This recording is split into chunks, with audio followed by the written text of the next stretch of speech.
सोबतच्या आकृतीत बाजूला दिलेल्या आकृतीत कोण बी हा 90 अंशाचा आहे. किती अंशाचा आहे? 90. म्हणजे काटकोन त्रिकोण झाला कोणता? A B D. नुसता ए बी डी काटकोन झाला का? सोबतच त्याच्यामध्ये असणारा ए बी सी देखील काय झाला? काटकोन त्रिकोण झाला. मग काटकोन त्रिकोणामध्ये आपल्याला ए बी चं माप दिलेलं आहे किती? 12. त्याच्यानंतर एसी चं माप दिलं आहे किती? 13. त्यानंतर एडी चं माप दिलं आहे किती? 15. तर आपल्याला सीडी चं माप काढायचं. त्याच्यातून सीडी. ह्याच्यासाठी एक लॉजिक लक्षात ठेवायचं. सगळ्यात अगोदर प्रश्न सोडवायच्या अगोदर त्याची हिंट लक्षात ठेवायची. हिंट अशी आहे की याच्यामध्ये काटकोन त्रिकोण तयार होईल. काटकोन त्रिकोण आला म्हणजे त्याच्यात पायथागोरसचा प्रमेय आला. मग त्याच्यामुळं हा जो मोठा त्रिकोण आहे त्याच्यामधून जर पायथागोरसचा प्रमेय वापरला तर आपल्याला हा पाया भेटतो बीडी. कारण कर्ण वर्ग वजा आपण काय करू शकतो? उंची वर्ग.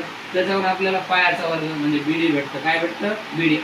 त्याच पद्धतीनं जर छोटा त्रिकोण काटकोन त्रिकोण पाहिला हा ए बी सी, त्याच्याहून जर आपण कर्णाच्या वर्गातून उंचीचा वर्ग जर वजा केला आपल्याला पाया म्हणजे बीसी भेटतो. काय भेटतो? बीसी. मग जर बीसी भेटला तेच जर बीसी आपण ह्या बीडीतून वजा करून टाकला एवढा बीसी तर आपल्याला काय भेटतो? सीडी भेटतो. तेच आपल्याला सॉल्व्ह करायचं. काय आहे?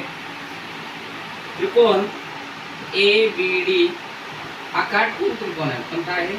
काटकोन त्रिकोण आहे. मग तो जर काटकोन त्रिकोण असेल तर कर्ण वर्ग बरोबर काय सूत्र? पायथागोरसच्या प्रमेयानुसार. पायथागोरसच्या प्रमेयानुसार. लक्ष द्या इकडे. पायथागोरसचा प्रमेय म्हणजे काय आहे की कर्ण वर्ग बरोबर उंची वर्ग अधिक पाया वर्ग. हे सूत्र होतं कशाचं? आपलं पायथागोरसच्या प्रमेयाचं. मग याच्यामध्ये आपण पाहायचं मोठा त्रिकोण कोणता आहे? A B D. त्याच्यात उंची किती आहे? 12 म्हणजेच ए बी आहे. मग कर्ण कोणता आहे? एडी. आणि पाया कोणता आहे? बीडी. मी असं लिहू शकतो AD square equals to AB square plus BD square. मग त्याच्या ठिकाणी माप टाकून द्या. एडीचं माप किती आहे? 15. 15चा वर्ग बरोबर एबी किती आहे?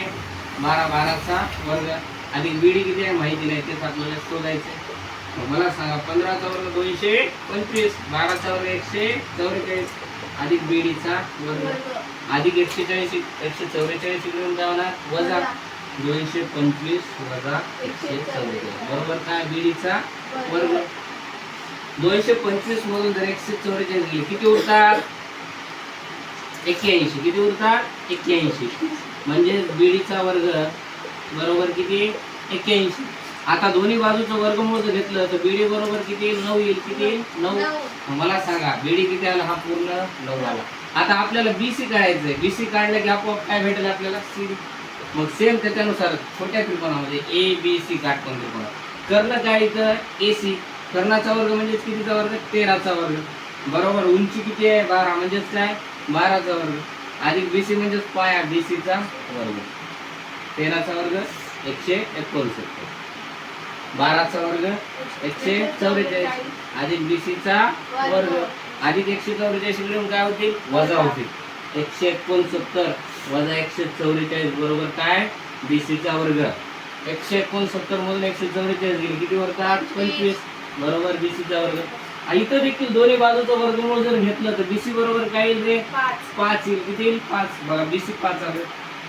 पण आपल्याला सीडी काढायचं. सीडी कसा काढता येईल? हे तिन्ही एक रेषीय बिंदू आहेत ए बी सी डी. मग जर बीडी मधून बीसी वजा केला तर आपोआप काय भेटेल आपल्याला? सीडी. मग शेवटी मी सांगतो असं की बीडी म्हणजेच कोणाची बेरीज आहे? बीसीची आणि कशाची? सीडीची. मग बीडीचं माप किती आले? 9 आणि बीसीचं किती आले? 5 अधिक काय? सीडी अधिक 5 इकडे जमा झाले 9 वजा 5 बरोबर काय? सीडी. 9 मधून 5 गेले. सीडी बरोबर किती आले? 4. ऑप्शन नंबर किती आहे? तर सीडीचं माप किती आलं? 4. धन्यवाद.